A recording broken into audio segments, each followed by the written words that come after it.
Picture this, you've just signed your franchise agreement. You are so excited to step into the world of business ownership, but 6 months in, you start to feel the pressure, the unexpected costs, the rules from the franchisor that you weren't expecting, and the support that you thought you were gonna have isn't there. Unexpected costs, strict rules, and support that isn't there is pretty much everybody's worst nightmare. So don't panic. We're going to help you avoid this scenario. That's exactly why you want to work with a franchise consultant like me. So we want to help you understand what you're getting into so you are navigating your franchise research with confidence. Franchising is an incredible way to build a successful business. You're buying into a proven system with an established brand. But here's the key. Not all franchises are created equal. And that's where our strategy comes into play.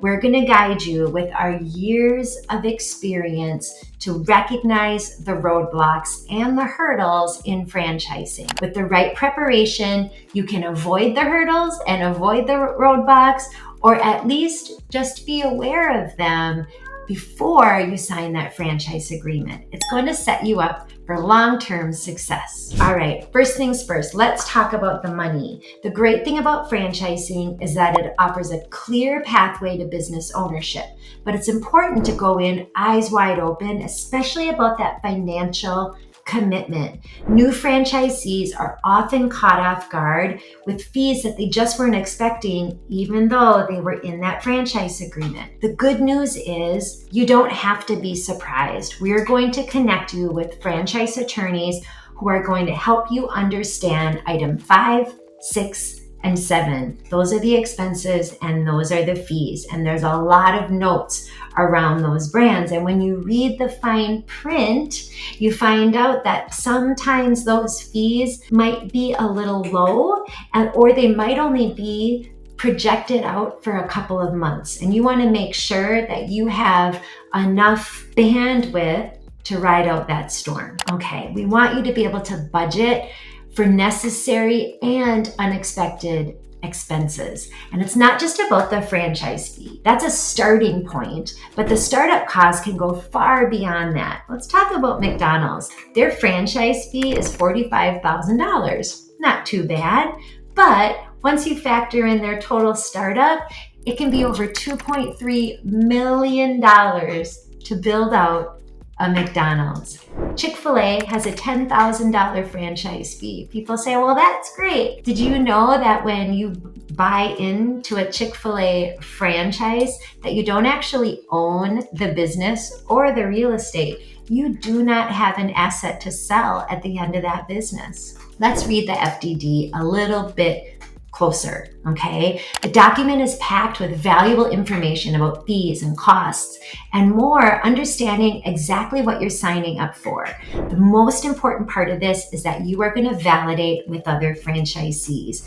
They're living in the reality of running these businesses. You're going to ask the franchisees, where are the hidden costs? Where were your unexpected expenses? What can I plan for in the first month, in the first year? We're going to investigate the required vendors. Some franchisors have exclusive suppliers, and it's important to know if you're paying a premium for those suppliers, if the franchisor is getting rebates from those suppliers, or if you have some say into who you work with. There's no necessarily right or wrong. You just want to go in eyes wide open. The bottom line is, if you research correctly, you're going to avoid financial surprises. Franchising is about building wealth and independence, and we want to protect your investment. Okay, let's talk about one of the biggest reasons that people are drawn to franchising. It's the freedom. Owning a franchise lets you be your own boss, break those golden handcuffs. But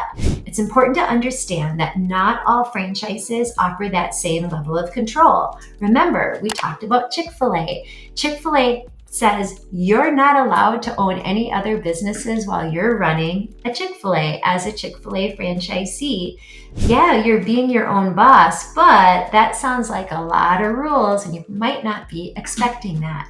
So some franchises like that are more structured. Others leave you room to innovate, and they say, sure, we're going to help you learn how to manage the manager. We're going to teach you your KPIs, and we're going to help you understand which important tools and dashboards you're going to need to manage that manager, but run your business from home or from your corporate job. So the key to finding the right brand is going to have to match your creativity and also your management style.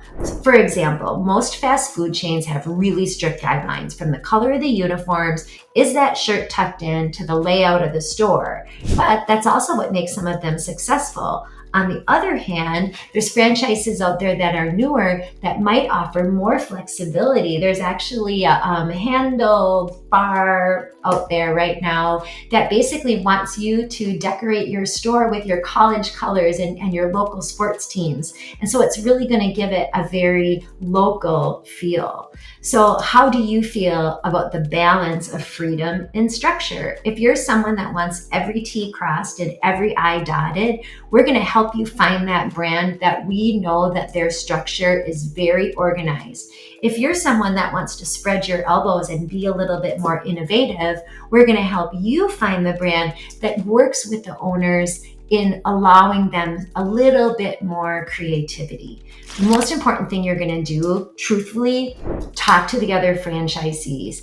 Ask them about what kind of say they have in their daily operations. Do they feel empowered, or do they feel restricted? Review the franchise agreement. There's going to be clauses in there that either limit your operational control or they're going to enforce non-competes. Ask about the franchisor innovation. Are they encouraging franchisees to have ideas from the field? Have they implemented any franchise ideas into their franchise system?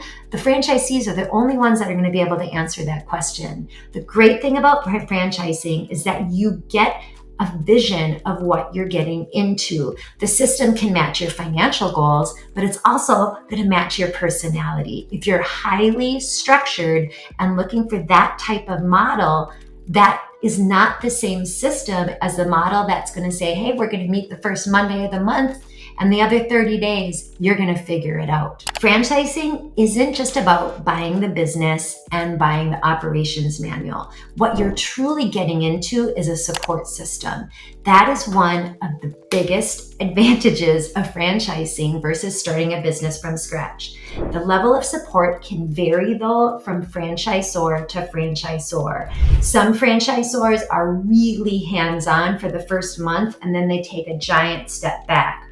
Other franchisors are really involved for the very first year, and sometimes it can feel that you're just reporting in and they're being so careful that they almost don't even allow you to make a mistake. It can sound good, but can also kind of sound restrictive.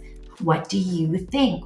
How do you feel when you talk about buying into a franchise? Which one makes the most sense for you? All right, I want you to make sure that you're partnering with the franchisor who's going to be there to support you in the way that you want to be supported. That's when you are going to talk to the other franchisees. Ask them about the support they've received, especially when it's been a challenge. Read the FDD carefully. It's going to outline what the franchisor is required to provide in terms of training, support, and ongoing assistance. Ask about the support team. Is there a dedicated team once you open that's going to be there when you need it? How often is the franchisor checking in with you, the new franchisee? The right support will make all of the difference. With the right franchisor behind you, you're going to have the tools and the guidance and the backing to succeed. Okay, I know we're recapping this. We talked about the potential pitfalls and the hidden costs. We talked about feeling limited by franchise rules and ensuring that you get the support that you need. Here's the exciting part. You can avoid the challenges with the right research and the right conversations, the right preparation, and checking your boxes. You're basically avoiding the roadblocks and hurdles that somebody that potentially didn't do the research is experiencing. Franchising allows you to tap into proven systems. It allows you to tap into a proven brand, and it allows you to research that brand before you sign up so you can have long-term success.